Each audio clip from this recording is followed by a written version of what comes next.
Welcome to our Jesus nursery garden. என் நர்சரியில் பார்க்க போகிறது பார்த்தீங்கன்னா ஃப்ரூட் பிளான்ட்ஸ் பற்றி தாங்க பார்க்க போகிறோம். பழச்செடிகளில் என்ன வீடியோ பார்க்க போகிறோம்னு பார்த்தீங்கன்னா, அதாவது சின்ன செடியிலேயே வருடம் முழுவதும் காய்க்கக்கூடிய அதிக மகசூல் தரக்கூடிய ஒரு பழ வெரைட்டி பற்றி தாங்க பார்க்க போகிறோம். என்ன பழம் தானே பார்க்குறீங்க? என்னடா அது நாவச்செடி மாதிரி இருக்குது, வெள்ளை கலரில் பழம் பழுத்திருக்கேன்னு யோசிக்கிறீங்களா? ஆமாங்க, இது வெள்ளை நாவப்பழம் தான். நாவப்பழத்துலேயே ஒயிட் ஜாமுன், அதாவது குலோப் ஜாமுன் எந்த அளவுக்கு இனிப்பாக இருக்குமோ அதை விட தித்திப்பாகவும் இனிப்பாகவும் துளி துவர்ப்பும் இல்லாத நாவப்பழ செடி தாங்க இது. உடனே ஹைப்ரிட் பழம் உடம்பு சத்து இல்லை அப்படிலாம் நினைக்காதீங்க. இது ஒட்டு கட்டின செடி மட்டும்தானே தவிர மற்றபடி இது நாட்டு வெரைட்டியோடு சேர்ந்ததாங்க. இது பழைய வெரைட்டி ஆனதுங்க.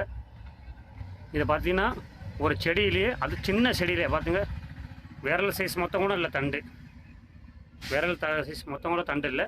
அதில் எந்த அளவுக்கு பிஞ்சு எடுத்துருக்கு பாருங்கள். குறைஞ்சது ஒரு 30-40 காய் பிஞ்சு எடுத்து பழம் வந்துருக்குங்க. இந்த மாதிரி கொத்து கொத்தாக காய்க்கக்கூடிய, அதாவது நம்ம வீட்டிலேயே வைக்கணும், காட்டில் இடம் கிடையாது, சும்மா சின்ன இடத்துல தான் வைக்கிற மாதிரி இருக்குது, இல்லை ஒரு சின்ன பக்கெட்டில் தொட்டியில் வைக்கணும் அப்படின்னு நினைக்கிறவங்க கட்டாயம் இந்த செடி வாங்கி வச்சுக்கலாங்க. உங்களுக்கு ரொம்ப யூஸ்ஃபுல்லாக இருக்கும். இல்லை இடம் இருக்குது தோட்டத்தில் வச்சுன்னா தாராளமாக காய் பறிக்கலாம். ஒரு சீசனுக்கு குறைஞ்சது 1 மூட்டை காய் அளவுக்கு வருதுங்க, நல்ல ஈல்டு வந்துச்சுன்னா. அப்படிங்கிற பட்சத்தில் வீட்டு யூஸுக்கு வைக்கிறதுக்கு ரொம்ப பெஸ்ட்டுங்க. நாவப்பழம்லாம் இப்போ சாதாரணமாக கடையில் போய் வாங்கினாலும் 1/4 கிலோ 200 ரூபா 300 வரைக்கும்லாம் வந்துருச்சு.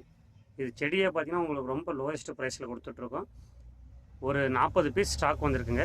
வேணுங்கிறவங்க ஆர்டர் பண்ணுங்கள், நம்ம நர்சரி கான்டாக்ட் பண்ணுங்கள், வாங்கிக்கலாங்க. குட் பிளான்ட்டாக ஃப்ரூட்டிங் பிளான்ட்டோடையே தரங்க, நல்ல பெஸ்ட்டு பிளான்ட்டாக எடுத்துக்கலாம். செடி எனக்கு 5 அடி 6 அடி ஹைட் அந்த அளவுலாம் ஒரு 3 அடி தான் ஹைட் இருக்கும். அதிலே பார்த்திங்கன்னா ஃபுல்லாக காய் வந்திருக்குங்க. செடியோட ஹைட்டு காட்டுறேன் பாருங்கள்.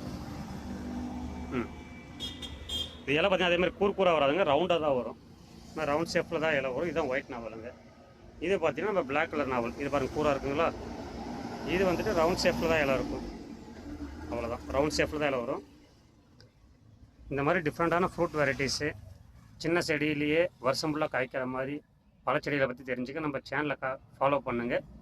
டெய்லியும் அப்டேட் பண்ணுறேங்க. ஒவ்வொரு நாளும் ஒவ்வொரு பழச்செடியோட வீடியோ அப்டேட் பண்ணுறேன், பார்த்து தெரிஞ்சுக்கோங்க. வேணுங்கிறவங்க ஆர்டர் பண்ணுங்கள், சப்போர்ட் பண்ணுங்கள். தேங்க்ஸ் டு வாட்சிங் all our Jesus nursery garden.